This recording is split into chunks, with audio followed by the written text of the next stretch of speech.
Bonjour à tous, j'espère que vous allez bien. Aujourd'hui, on se retrouve pour faire un point de mi-mois sur le budget de janvier. Honnêtement, j'essaye de me rapprocher le plus d'un mois blanc, de faire le moins de frais possible. Je veux être encore plus à l'aise avec mon budget cette année. Je vais donc réduire tout ce qui est possible, mes dépenses superflues notamment. C'est ça, après les fêtes, comme on dit, on fait attention à ce qu'on mange parce qu'on a trop mangé, mais il faut faire attention à son budget parce qu'on a trop gaspillé aussi. Ce ne sera pas compliqué, j'ai pas fait grand chose. Principalement, c'est les courses, tout ce qui est alimentaire et les carburants, parce que voilà, c'est des choses qu'on n'a pas le choix. Si je reprends mon calendrier de janvier, c'est vrai que là, j'ai pas grand chose à part le loto en fin de mois. Ce qui est avantageux de ne pas avoir 3 anniversaires ou quoi. Ça m'aide à me concentrer sur le principal. Pour les courses, ici j'ai semaine 1 Inter. Je partais avec 101,70 €. Et en semaine 1, voilà, j'ai fait 5,60 € à Inter, plus 8,70 €. Après, il est juste à côté de mon travail, donc c'est vrai que j'ai tendance à y aller facilement pour acheter de bricoles qui manquent. Et en semaine 2, j'ai fait Leclerc pour 62,10 €. Lui, il est un petit peu plus loin, mais il reste quand même un petit peu moins cher. Donc, quand je veux acheter un peu plus gros, je préfère aller à Leclerc. Il me reste donc 25,30 €. On va ajuster directement le classeur.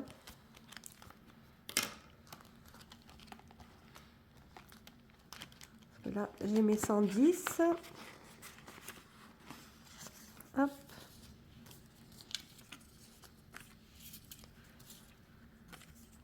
D'ailleurs, ça me fait penser qu'il faudra que je prenne des billets de 5 €, ce qui n'est pas le cas encore.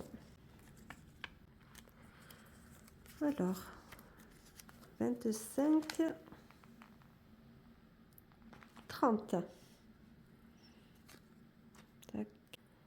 Et 30.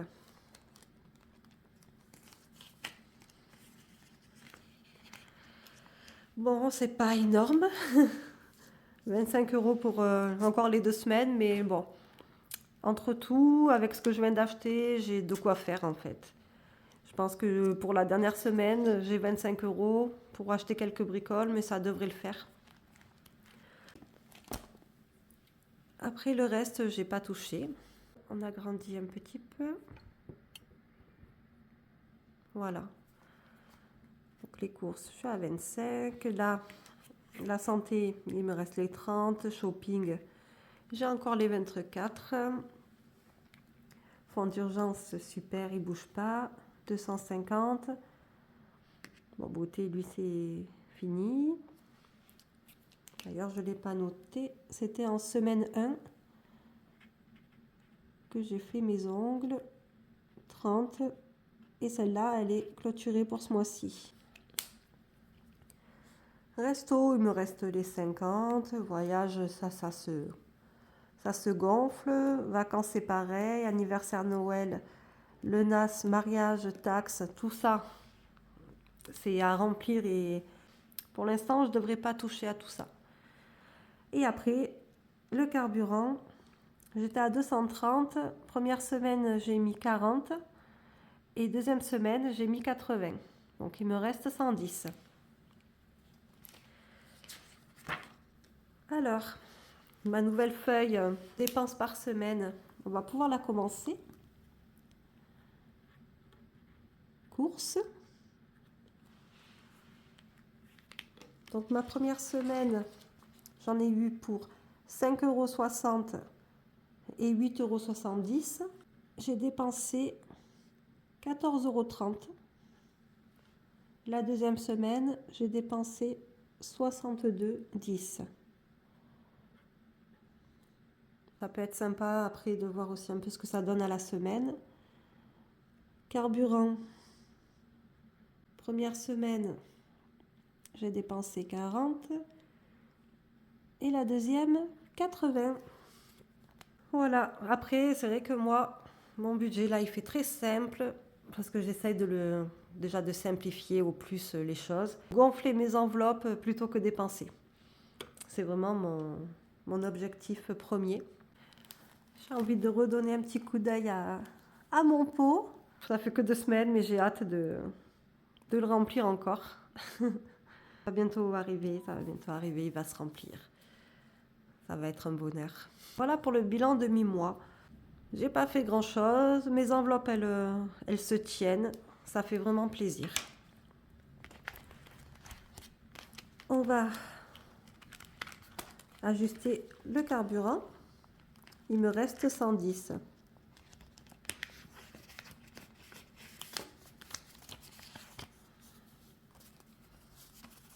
Alors 50, 100 et 10.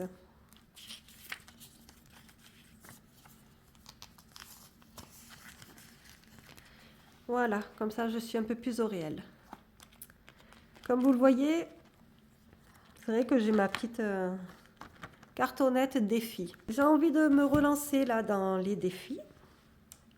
On fera une vidéo pour en discuter un petit peu mieux, pour tout ce qui peut se faire comme défi. C'est sympa, c'est ludique de faire des défis. Maintenant, il faut savoir aussi dans quel but. Si on fait un défi et à la fin on a 200 €, on ne sait pas forcément quoi en faire. Au pire, c'est le redispatcher dans des enveloppes, tout ça. Donc ce sera intéressant de discuter de qu'est-ce qu'on peut faire avec. Moi, j'ai plusieurs idées là-dessus. Ouais, on va repartir sur des défis. Parce que là, j'ai beau faire du virtuel, il y a trop de centimes partout. Et ça, c'est chiant. Ça m'embête un peu. Je préfère quand c'est des chiffres ronds. Tous ces euros, centimes, on va réfléchir quel défi faire avec. J'espère que de votre côté, c'est pareil, vous tenez le coup, de faire attention à vos dépenses, de faire attention à vos enveloppes, essayez de cumuler le plus possible dans chaque catégorie aussi. C'est vraiment ce qui est important. On repart sur une nouvelle année, on se remet bien. C'est surtout ça. Et pour ceux qui l'ont pas fait encore, pensez à faire votre prévisionnel. Voilà, c'est vraiment important de détailler un peu toutes les choses prévues cette année ou qu'on aimerait prévoir, les chiffrer et avoir un détail de combien je vais mettre par mois pour atteindre mon objectif. Il faut vraiment le faire, c'est primordial. On va se retrouver très vite. Dans la foulée, il y aura une vidéo d'aide. Voilà, là j'ai Sabrina qui m'a demandé de l'aide pour son budget avec 4 enfants. Il y aura de quoi faire dans ce budget. Et comme je vous le dis, c'est toujours intéressant de voir autre chose, d'autres budgets également. Ensuite, on se retrouvera pour notre budget pour le mois de février.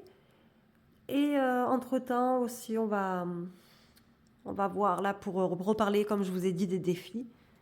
Ça sera intéressant d'approfondir aussi à ce sujet. Et après, j'aurai encore plein de vidéos conseils qui sont en cours de préparation. Après, je travaille à côté, donc forcément, ça me prend du temps et j'essaye, dès que j'ai un moment, d'avancer là-dessus. Et je prends le temps de bien me documenter pour vous faire un sujet le plus propre possible. N'hésitez pas à vous abonner si ce n'est pas fait. Comme ça, vous ne louperez pas les choses. J'aimerais bien faire un petit concours là dans pas longtemps. Ça pourrait être sympa. Pensez-y et partagez les conseils à vos proches. C'est important d'échanger sur ces sujets-là. Moi, rien avec mes collègues de travail, en fait, ils font leur petit budget et sans le faire avec la méthode des enveloppes. Donc, à mesure, je leur explique aussi comment faire, quelles sont les bonnes choses à faire. Il y en a qui ont des petits-enfants, donc je leur dis, dans votre prévisionnel, prévoyez des sorties, des plaisirs sur l'année avec vos petits-enfants et vous préparez l'enveloppe. Vous la chiffrez, vous la préparez et comme ça, après vous êtes plus léger pour profiter et sans mettre son budget en difficulté. Voilà, je vous dis à très vite. Prenez soin de vous. À bientôt.